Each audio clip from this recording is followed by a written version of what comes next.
I could never say no to you.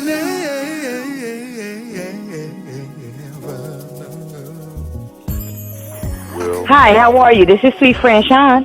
Hey, Steve Friend Sean. This is Will Downing. How you doing, Will? Hi, Will Downing. How are you? I'm doing very well. Either you got a cold or there's another person on the other line. There's another person on the other line. You want to introduce yourself? How you doing, Will? This is Vince, CEO of the magazine. All right, a pleasure. Yeah, man, good to hear your voice. I was like, wait a minute, she went from like, she was like, I will just I was like, hey, oh. Well, I know you only have a little bit of time. Thank you so much for calling in. It's a pleasure. Thank you. Well, I'm so excited to see that you're doing some touring in the area, and your new album is coming out, Chocolate Drops. Very interesting name.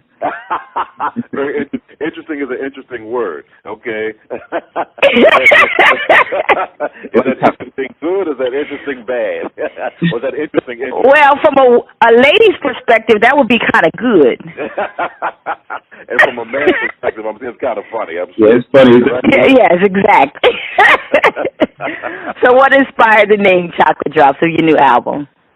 You know what? I don't know.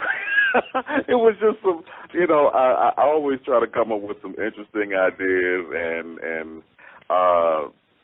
actually someone in Philly, Deanna Williams, she normally names like a lot of my CD titles. I always play the music for her first, and she always comes up with these interesting things, and she probably said it was, it melts in your ear like chocolate. Like, oh, okay. Like ear candy, huh? We're going to call it ear candy. All right, okay, we'll call it chocolate drops. Drops in your mouth like, I don't know. So. I mean, I think it's great because you have a huge female demographic following. That piques our interest, I think, and that is yours, and, your 18th album. So how is that? I mean, you've been making music for a long time, and we've been great fans of yours in this area. So tell us more about your journey and how you gotten to this point where we're going to have a tour in the area. Well, you know what? I don't know how we got this far. I mean, I've started this music business with a whole lot of artists, and I've seen them kind of come and go, and somehow I've maintained. Fortunately, 27 years ago when I first started doing solo records, I kind of found out what I do well musically and what people wanted to hear from me, and I just kind of stuck with it. And the audience has been very supportive, and the fans have helped me through this journey through all 18 albums. So I'm grateful, and I still have a lot more musically that I'd like to say. So I'm grateful to still be able to do what I enjoy. Well, we're thankful for the stories that you tell through your music and that you're sharing and expressing for so long. I mean, I've been a fan for so long. I've had the opportunity to see you perform live over the years, and just always a great performance, always great stories. And, you talk about love a lot, which is always, we here in the Philadelphia region, City of Brotherly Love, we love love. So have you found that it's been a theme of things that you experience or witness or that you love, that you hope to see or participate in? Well, I think that it's important that, when you're a performer, that you sing about things that you know about. And, that's something that I do know about. And I know about the good and the not so good of love and relationships. It's just the way it is. I guess it's the blessing and the curse of being on the planet for so long. You're going to see a little bit of everything.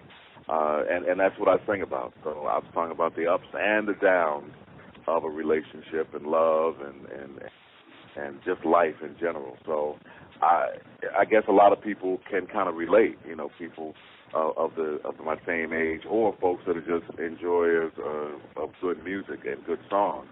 They can relate to what I'm saying. I mean, I speak from a realistic standpoint. I don't talk about, mansions that I own or cars that I drive or how much money I got in my pocket or whatever it is. I think about things that are relative to other people. We all know about love, whether it be good or bad. True, absolutely. Now, speaking of love, you've obviously demonstrated a love for the music business, like I said earlier, having done 18 albums, started off with a record label in the 80s, I believe, and I know that now you CEO of your own record label, Sophisticated Soul Records. Tell us more about the journey and this now doing a tour as a CEO and the owner of your own record label. What is affecting you? What do you think we need to do as fans to support you to help you continue to move and distribute your music? Well, I mean, the one thing you can do is obviously, you can legitimately buy the record or the record. Amen. Amen. And support the artists that, are out there trying to do it on their own. Since the advent of the internet, it's kind of tough. A lot of people think that things are free. They can go to YouTube or whatever and listen to the music or other social media sites and find the music there or different outlets. So, things have changed dramatically since, the days where I started, where people would legitimately go out and buy it. It was a lifestyle. When a record came out, you were excited about it, and you'd run to the store and go get it, or you'd meet your friends at a record store and you talk about music, or, you play music on speakers. Now everyone just listen on their headphones, and no one talks about music passionately the way they used to. So if we could acquire some sort of passion for music again, that would be great. And to buy the music legitimate would be another. As far as having your own label, a lot of the big labels are gone. So this is the way and the wave of today and tomorrow. I think this is what it's going to be. And, I'm glad to be on the cutting edge when I started years ago, because it's my third record on my independent label, of doing it. So it's a lot more work, but, you also get a real accounting of, what you're spending and what you're making. No more middleman telling you, hey, we didn't sell anything this week, and and they might be in the back room counting your money. This way, you kind of know what you're making, what you're spending, what you can do, what you can't do, and it just pushes you to be more aware of the business end. And as far as touring is concerned, I mean, as an artist, that's all you have left. That's the only thing that can't be, taken from you. So, I tour constantly. I'm always out, promoting my new music and, singing the classics that people seem to love. So, I'm, excited. Yes, and speaking of classics, on Chocolate Drops, I know you're doing some interpretations of a couple of classics. Would you like to share with our audience what one of them may be? Sure. What we can expect? Yeah, I do 3 interpretations on the album. I do Let's Get Closer, which is very well known by the group Atlantic Star, and I put my spin on the song. I also do Saving All My Love for You, a classic by Whitney Houston, which surprisingly has never been covered by any other artist. So, and we just kind of came upon that just by playing it one day at sound check. We were just kind of messing around, and I started singing and said, okay, man, this don't sound bad. We went and we cut it. So that's how that one came about. And then there's the classic song, Does Your Mama Know About Me, which, your younger listeners may not know what that song is all about or even know the song. But it's a song about an interracial relationship, about, a gentleman of color who was going out with a person that is not of color. And, they're seeing each other on the side, and then eventually the young lady says, hey, I'd love for you to meet my parents. And, dude kind of looks at her like, hey, your mama know about me? Your mama know I'm black? Before I go knocking on this door, tell her, Right. So, that, from a subject matter, that song has stood a test of time. And, yes, I'm sure it's song. still relevant. Yeah, without a doubt. More now than even then. So, I just thought there were 3 great songs to recut, and then there are 6 original pieces on the record as well, which I hope people will gravitate towards as well. I'm sure they will. I've had the opportunity to hear the interpretation of Saving All My Love, and I have to admit that I was pleasantly surprised, especially, like you said, it's never been covered, and a male interpretation. It's just really a smooth, beautiful song. I love the work you did on it, and we appreciate you covering that specifically today. I just wanted to share that because that was one of the favorites that I've heard. And what I've also noticed when I had the opportunity to listen to a few of the samples of the new CD is that it's classic Will Downing sound, but at the same time, you have a couple of upbeat pieces. I mean, it's still classic Will with a lot of new feel to it. So it's a beautiful, beautiful compilation. And I just want to share with our audience that you have to support Chocolate Drops. And one way that we can support you, I'm sure, is, as we mentioned, is you're doing a tour in the area. I noticed that you're going to be in the tri-state, mid-Atlantic region. You're going to be in New York at B.B. King's Blues Club on April the 11th, for those of us in New York. In Pennsylvania now, I found this interesting. You're going to be at the Scottish Rite Cathedral in West Reading, Pennsylvania on April 17th. Have you ever performed there before? Yeah, I've done that. It's the Berks Jazz Festival, yeah. So I've done that quite a few times. Really nice venue, and we always have a good time, and it'll be me and Phil Perry. It's going to be some singing done on that night. I don't know about me, but I'm going to be sitting out in the audience while Phil is performing, watching, get my music lessons, because that dude is mad. Indeed. You know he's going to take you there. Indeed, he will absolutely take you there. Oh, yeah, it's going to be a great night of music. So April 17th, if you're in the area, come on out to the Berks Jazz Festival, and we're going to have a good time. And last but not least, I got to shout out because you're going to be in Wilmington, Delaware on May 30th with my dear friend, Carol Riddick. And I've seen you two perform before, do a show before, and I'm always so pleasantly pleased and excited, and talk about some singing that night. There's going to be some singing there too, huh? Yeah. Carol is also part of my band, and we get to sing together during the show every night. And to see her do her own thing is always a blessing. And, we've done shows together as well. And it's just, I've been very fortunate. I surround myself with some really good singers and musicians. And, if you come out to any show, it's going to be a special evening. So if you're in the Wilmington area, definitely come out on May 30th. It's going to be a night that you will not forget. So come on out and come see me and Carol Riddick there. Come out to Philly and come see me and Phil Perry. If you want to come to New York, come see me at B.B. King's, or the night after, April 12th, I'll be with Will Downing and friends. And I can't tell you who they are, but it'll be 4 or 5 of my really, really, really good friends. We're doing it. Oh, my. Surprises, everybody. Yeah. You hear that? Surprises.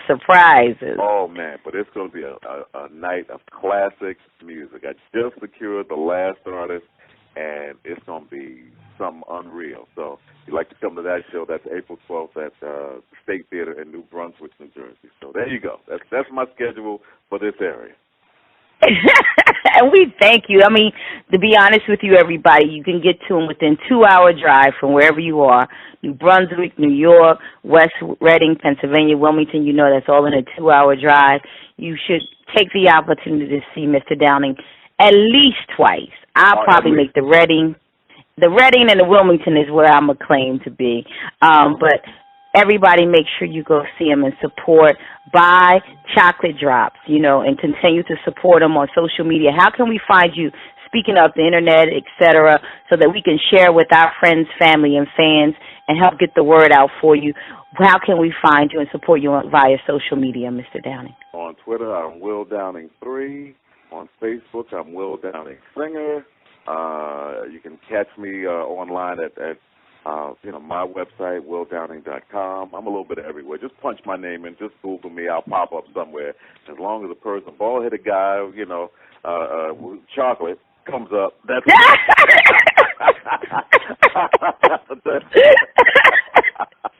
I was going to throw that in, but I'm glad you did. Yeah. Does your mama know about me? Absolutely. So we're going to make sure we support you. Seems as though we have a couple of minutes left, and I wanted to bring up a few more things. I see that you support a couple organizations, and also you're a Q. Yes. Omega Psi Phi? Absolutely. Oh, wow. That was new to me. That was new to me. I was like, oh, wow. That's awesome. So I know that you support Omega Psi Phi, the Muscular Dystrophy Association. Any other organizations that you have a passion for and support through your music? Yeah, we also support the American Heart Association. And when I say And when I say support, I mean we literally support. We get out there and we put in the work. As far as the muscular dystrophy, the MDA, for those of you who don't know what that's all about, or from years ago, it's like the Jerry Lewis telethon. That's people who have problems with muscular diseases, and unfortunately, years ago, I was diagnosed with one of those. I was diagnosed with something called polymyositis in 2007. And it was a disease that put me on my back and in a wheelchair for about a year. And it was probably one of the strangest times of my life, all because my ignorant behind wouldn't go to the doctor.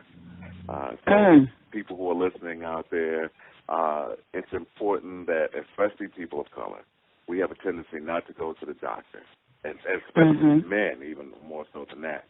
We always think that we can tough it out and cure ourselves, but I was put in that condition for a year because of my ignorance.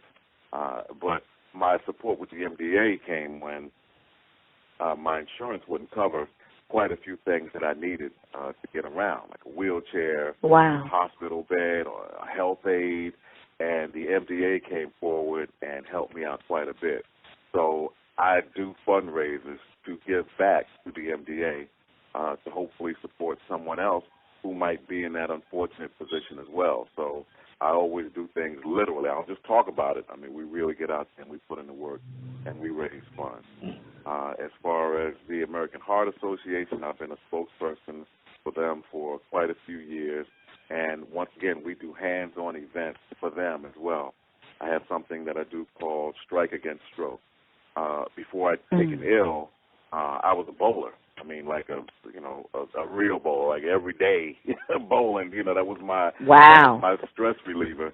And when the American Heart Association asked if there was something I can do, we came up with this campaign called Strike Against Stroke, where we would do these bowling events, and we obviously invite the public to come down, and the people from the American Heart Association would be there, and they would give out pamphlets and pass out information and to raise awareness in the black community about heart conditions and things of that nature. So, like I said, we're very, very, very hands-on with everything that we do.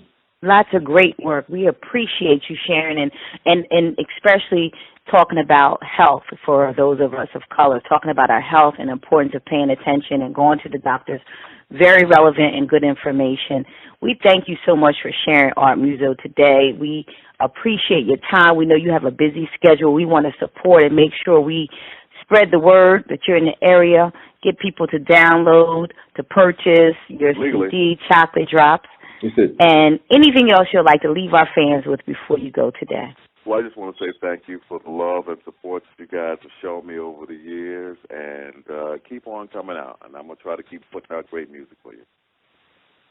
And we so appreciate you. Thank you so much. Will Downing, everybody. We appreciate you. Continued blessing through the art of music, and we look forward to sharing with you. Thank you. Thank you. Live interview.